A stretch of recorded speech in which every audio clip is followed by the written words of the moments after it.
Hello Duelist, it's Tom Bunks here, welcome to MST.TV, and this is a deck profile update. Thanks to Konami, giving us a ban list early. My previous list for ABCs, kind of became a little bit irrelevant. If you're checking for combos, still check out that video because I'm not going to redo the combo in this video. It'd just be like, extending the video for some no apparent reason. Just watch that one, I would appreciate that if you want to see combos. But anyways, so the deck did lose 2 set rotations, and instead of just fixing set rotation, I decided to actually relook into the format and how the format would change. I mean, we aren't in the format yet, or we will be, or we already have, depending on when you watch the video. What I think is Spirals gain a significant weakness to the point where I think the hand trap lineup can change up. I don't think we need Jordan Lockbird as much, but if of course Pendulum Magicians are still a thing, you might still want to do the Jordan Lockbird over the other choice I have in the deck. But overall, if you want to check out combos, check out the other video. For now, I'm just going to give you the deck update of the main deck and the extra deck. Some lineup has changed, but ABC-wise, AAA, the A is not changed. It's still my preferred ABC piece over, if I were to cut one, I would have cut C. And, well, A is just the stronger beat stick and gives me a longer grinding. Good union monsters to refetch out your unions in the late game. B is the deck searcher, and this has got decent stats. But of course you have to run 3 of this one because it's your consistency card to set up all your combos. And I run a pair of C's because C in terms of links, once we went into this new master rule, C has become one of the best cards for the deck. Even if you open with nothing, you can go into C into B from a union hanger, and they can't use system down against you, so if they kill off the C, the B will die, then you get a search for an A. If C dies now, then you can summon the A, and now you have ABC access, so that's pretty nice too. But overall, C is your combo piece for linking. And for the engine, we have, well, one Supreme King Dragon Darkworm. You throw him into the graveyard if you can't throw a Destrudo in there.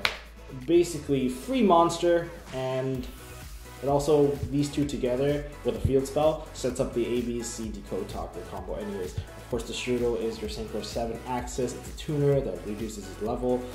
Of course, you have to target a level 6 or lower monster to actually summon this out of hand or graveyard at the cost of half your life. See, it's very, very scary when your opponent DD Crows you when you activate this card, so sometimes I actually don't mind seeing this card in hand because it just means it's less likely for your opponent to actually counter you. Because it's a huge punishment to lose half your life. And the last monster that's not a hand trap is just Gofu. Gofu is the free bodies that it offers helps me link up into a barrel load dragon, and getting that axe is a little bit better. I only run 1 Decode Talker, so if I use the Decode Talker early, I might consider running more Decode Talker and switch out some of my extra deck lineup, depending on how I feel. Anyways, 1 Maxi because Maxi Challenge.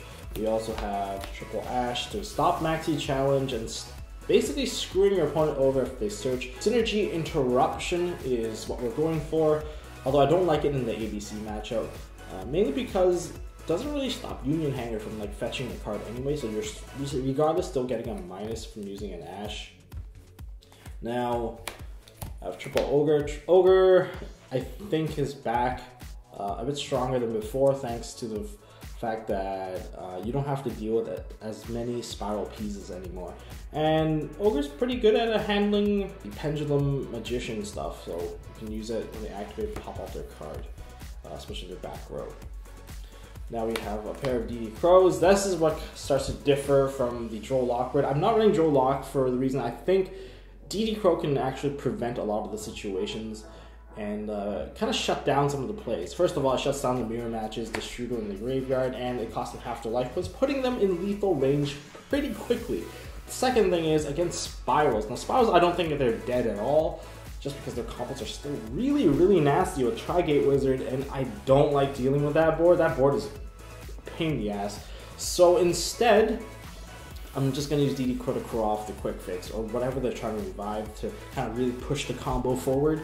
Because the more you take out the quick fix, it doesn't feel that bad anymore. Because they lose their main discard outlet for the spiral missions. They just don't have as much speed anymore. And they're definitely not getting that utility wire to kind of stump you at the end. So that's why I'm using DD Crow. Although DD Crow is not as good in terms of the Pendulum Magician matchup because stuff goes to the extra deck and you're not going to be able to throw them out. So it's a side out against those decks. I think overall I still like DD Crow, but if Pendulum Magician has become a big problem, I might not main this as hard, but this is mainly for like me predicting ABCs are being a really strong matchup, so I'm going to go with Double Crow. On to the spell lineup, one Raigeki. Again, if ABC become too strong, I'm going to take this out and switch it for something a little bit better. Maybe evenly matched. I'm just kidding. Now we're going to go with set rotation because I like to dig out field spells. This deck is all about field spells, seeing that I have triple terraforming right here to search more field spells. Sometimes you want to search the Dragon's Ravine because that's actually the way to actually set up your board, depending on your situation.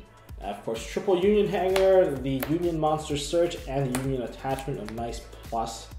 One of the best field spells in the game, honestly, especially with the archetype specific one. We have double Dragon's Ravine. I considered running a third one to replace one of the set rotation. Makes sense. If you lose the access to a field spell, why not just put another field spell in? Especially now that we have it at 3. The reason I don't want to play the third one is because you get really punished when your opponent decides to hit you off. When they hit you with it, it just really sets you back quite far. You lose hand, and you also lose a card in the field. It's a double minus, and the tempo is no longer in your favor. And the last one is Gateway to Chaos, just so that I can do that field spell lock thing. And set rotation sometimes, if you can set it, definitely set it, because you can interrupt your opponent from playing field spells. Now in terms of more deck synergy, I have Foolish Burial as a flex ditch, and I run a pair of Dragon Shrines. Now before I only ran one, and I chose to use Dragon Shrine over Dragon Ravine as my fill card for the missing set rotations, because you can dump the Destrudo in the grave. And since I already have a lot of access to field spells, I can even set the Gateway of Chaos on my side of the field, and then pop it off with Ancient Fairy. Of course, don't do it until your Ancient Fairy is already set. Anyways, so this is made for Destrudo and Dark Worm, so it gives you that setup, and this can be for any ABC piece to really push for the boss monster summon.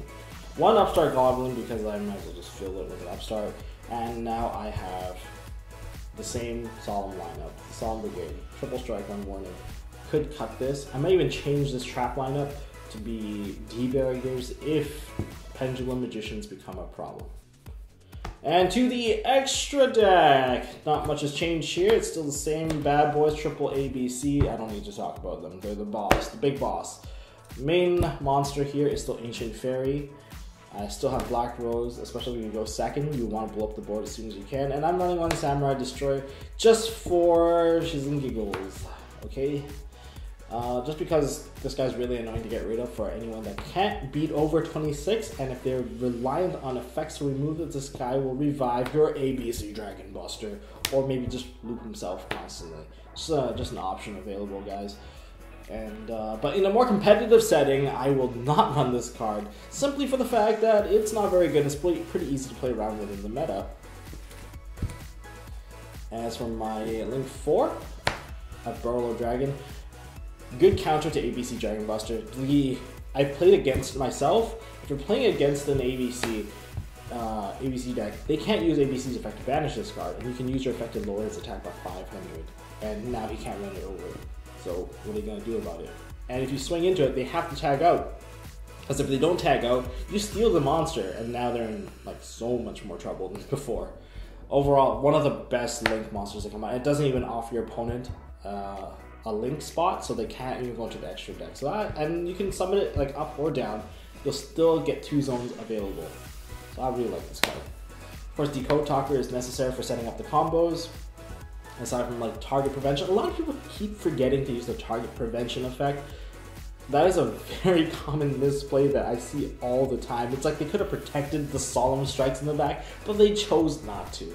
But just be aware that if you do have ABCs in the back, the timing is that it is a cost, so if you do chain ABC and then you target your stuff, you don't have anything for Decode Talker to actually tribute off. So just quick ruling update. One Akashic Magician, you just run a lot of stuff with the same type. So she's also Decode Talker bounce because she doesn't target. I run a pair of Proxy Dragons. I can't run Ib because it's very hard to run Ib. I run too many lights and it requires different type and attribute, and most of the things I synchro into are light based, so it's Proxy Dragon's a better way to go. And usually Proxy Dragon into Decode Talker into ABC is the common thing.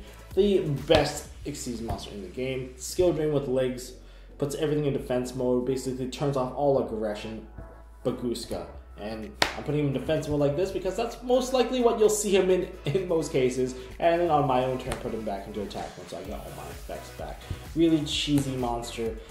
I love it. If you can't open with anything, open with this. It's just, it slows them down, they can't do anything, and you get to play again. I also run the Utopia package, and finally the Diamond Dire Wolf. I like Diamond Dire Wolf over Tornado Dragon, although I have to say Tornado Dragon is a better card than Diamond Dire.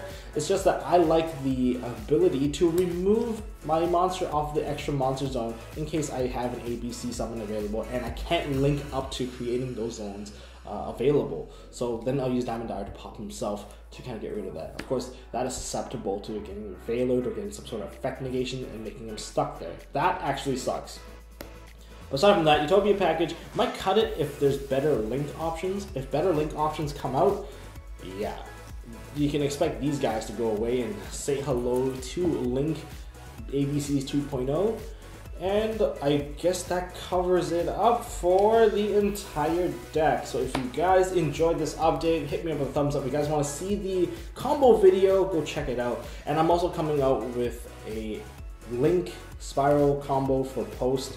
Combos are still pretty nasty. You can still get a Baguska that's protected with an Ib, and you might even be able to save the banishment of your own quick fix. It's possible, or you can set up with a triple Tri-Gate Wizard Firewall with everything that shuts your opponent down from being even able to play anything. Oh my god, I hate that combo. But that combo is so easy to do, and it's a 2-card combo. It's pretty nasty. Stay tuned for that and hit the subscribe button if you just want to see that update. And until next time, don't forget to hold on to your MST.TV. Hey guys, thanks for watching. If you like this video, please drop us a like so we know we are doing a good job, and you can also subscribe to MST.TV for more fantastic videos by clicking on the button on the left. Don't forget to check out our partners at Imperium Duelist. They make really high quality mats, including some of my own limited edition release stuff. And if you want to check out one of our past videos, click here on the right. As always, don't forget to hold on to your MST.TV, and I'll see you next time.